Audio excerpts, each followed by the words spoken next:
Gentlemen, it is I, the Dreadhead Monster, and I'm back with your weekend report. Um, you see the belts out here. My homie Rocky just kicked Cody ass.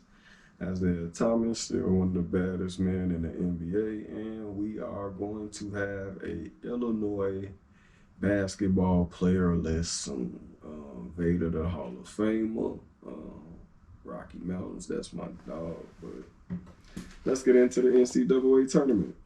I got this broken down into two ways because I didn't do shit last week. That's my fault. I do apologize. But we got this broken down into big upsets and back to reality. So let's start with day one. NCAA tournament. Big upsets. NC State over Texas Tech. Oklahoma. Oakland beat Kentucky. Oregon over South Carolina. Duskeen over BYU. Actually, let me pull this up.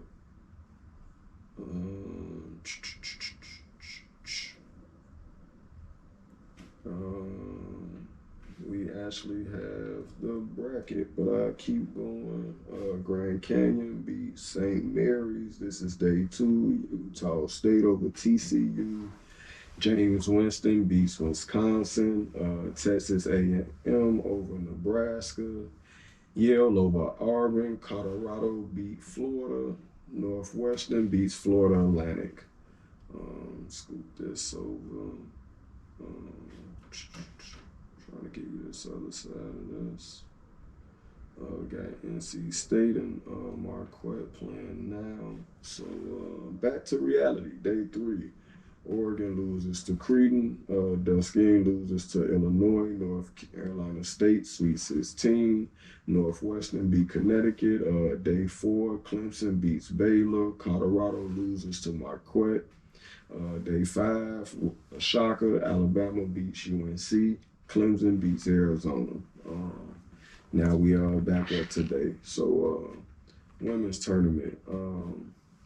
It's not a lot of upsets always in the women's tournament, especially like first through second rounds. Always like cut and dry. You had Middle Tennessee beat Louisville on day one, day two, no upsets.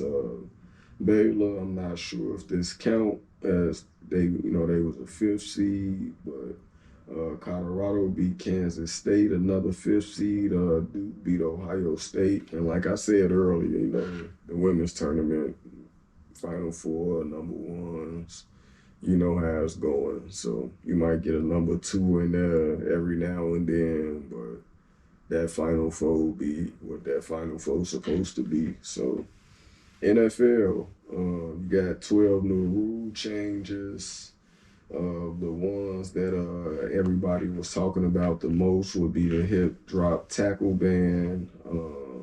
The third challenge, if one is successful, the trade deadline day after week 9, and the hybrid kickoff model.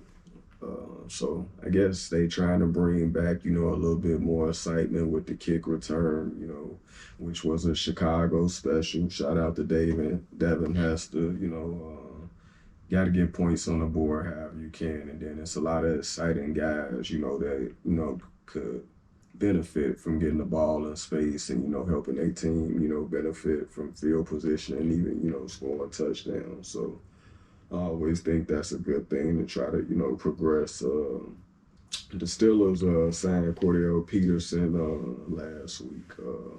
I had that in my notes. I do think the Steelers are building a really nice team around Russell Wilson. Even if he does get hurt, they got Justin Fields. They were a playoff team. Mike Tomlin is a great coach. So I really do think they got a lot of good things going over in Pittsburgh. The NFL draft is this week. So we'll see what, we got in store as, we got the number one pick and, who we decide to go with. Also in my notes, we're going to head to the NBA. Sabonis made history last week with a 54 straight double-doubles. Say that Been the longest streak since the merger. Beat out Kevin Love. Kevin Love put out a tweet to congratulate him. So shout out to Sabonis and the Sacramento Kings. I ain't pull up the rule changes. We're already in the NBA. So MVP race. The Joker. Well, let's start at the not at the bottom, but let's start at number 5. Number 5, you got Jason Tatum. Number 4, Giannis. Number 3, you got a little, shake up. We got Shy.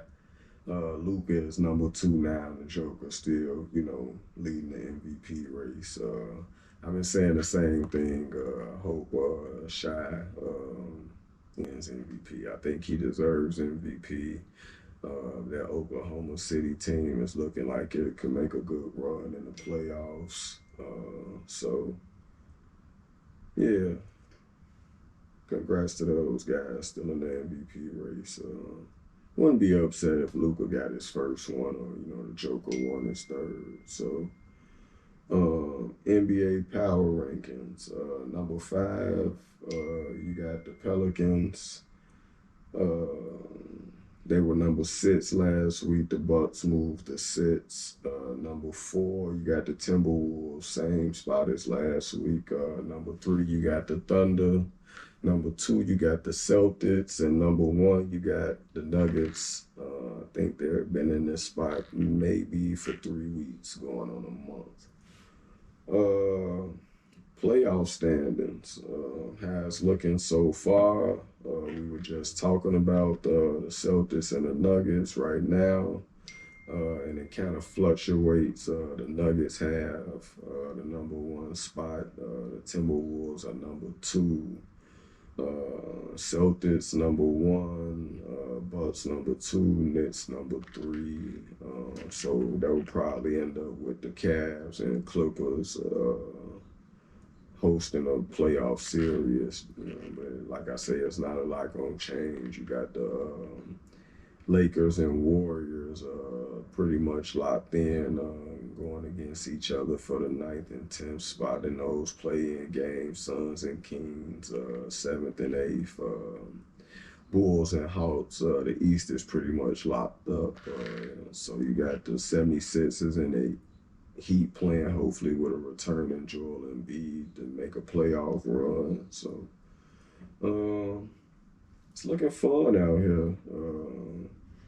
It's kind of a toss-up. I would think that you would think that the Nuggets would, be able to repeat, but they got a lot of good competition in the West. Even some of those teams that's still fighting for the 10th spot, the Rockets, I think, have won like 10, 11 games straight. So, they on the heels of the Warriors, trying to make a playoff appearance that, they haven't made in a while. So, I wasn't going to mention this, but seeing that it keeps happening, I think we should talk about it. The Hawks, who are not a playoff team, do have the Celtics number. This is the 2nd time that they beat them, and I take that back. The Hawks are a playoff team, a play-in team, and they would be playing the Bulls if it ended today. Well, and they still got the Celtics number. Dejounte Murray took 44 shots. That's a lot of shots, but he killed them boys in overtime. This is the 2nd time in like a week that they didn't beat the Celtics, so I know that's a confidence builder.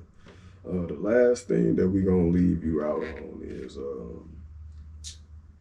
Jonte Porter. Irregularly betting on his props for himself is what he's being investigated for. So basically, he knew his props would be low. He would bet on himself and end up taking himself out the game, maybe with an injury. I say they think the first time, or he said he was sick, maybe the 2nd time, or vice versa. This is the younger brother of Michael Porter Jr. So Michael Porter then already came and said out that his brother ain't doing that shit. Hopefully that is the truth when they investigate. But yeah, it's always something going on. As always, I thank you guys for watching. Thank you for the continuous support. I will be back next week. It is I, the Dreadhead Monster, my boy Rocky, Isaiah, Vader.